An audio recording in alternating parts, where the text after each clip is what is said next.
Hi, I am Rhonda with Rhonda Gage's Creation, and I would like to ask you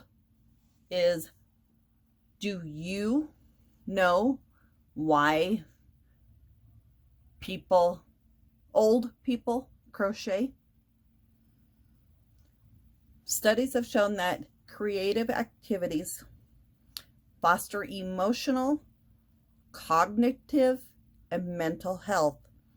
Creative pursuits develop problem solving and a sense of purpose and personal growth for older adults.